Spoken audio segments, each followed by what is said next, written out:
Isn't the sky just beautiful? So I kind of want to showcase that while I'm reading chapter 6, A Good Hider. Do you remember why she's hiding?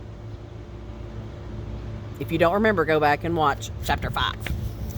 When you're the very last one in line, nobody watches you. That's how come nobody saw me when I ducked behind the teacher's desk and hid. I'm a good hider. One time at Grandma Miller's house, I hid under the kitchen sink. Then I made a growly sound and sprung out at her. I'm not allowed to do that anymore.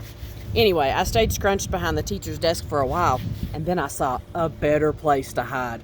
It was the big supply closet in the back of the room, and so I ran there very fast.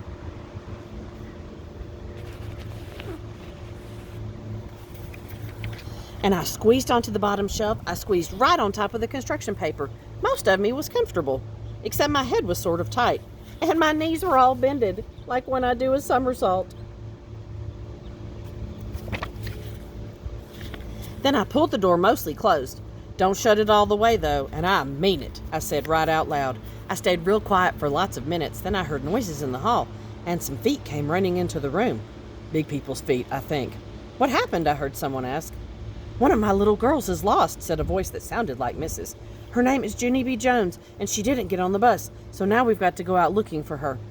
Then I heard some keys jingle, and the feet went running out again, and then the door shut.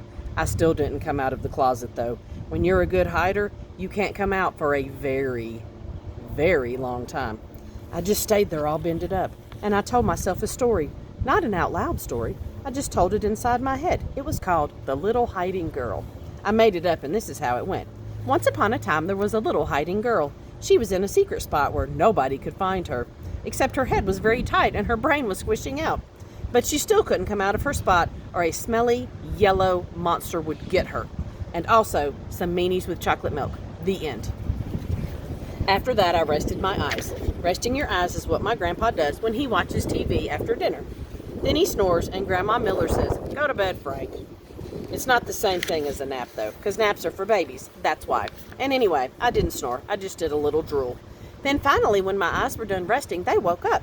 And so I came out of the closet and ran right to the window. And guess what? There weren't any cars in the parking lot, and no stupid smelly bus either. Whew! That's a relief, I said. A relief is when your stomach doesn't feel squeezy anymore. After that, I went back to the closet, because while I was hiding, I sniffed the smell of clay, that's why. And clay is my most favorite thing in the world. The whole world. Hey, I see it up there, I said. The clay was on the middle shelf. I stood on a chair to get it. It was blue and stiff, and so I had to roll it on the floor to make it soft and warm. Then I rolled it into a blue-orange. It was very beautiful, except it had some dirt and hair on it. After I was done, I went to the front of the room and sat down in my teacher's big chair. I like teachers' desks very much. The drawers are so big I could fit in one, I think. I opened up the top one. There were happy face stickers and rubber bands and also gold stars, which I love a very lot. I stuck one on my forehead. Then I found paper clips and red marking pens and new pencils with no points and scissors and travel tissues. And guess what else? Chalk!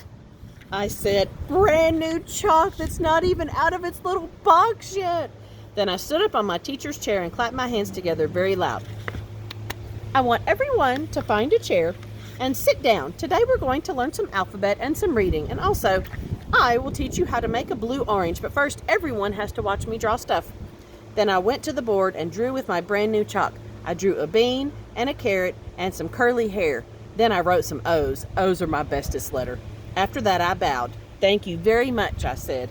Now you may all go out for recess, I smiled, except for not that gym. Not that gym. Yep, I said it right. Tune in next time. Chapter 7 is peeky holes and spying. I wonder how long she's going to stay in the school without anybody finding her.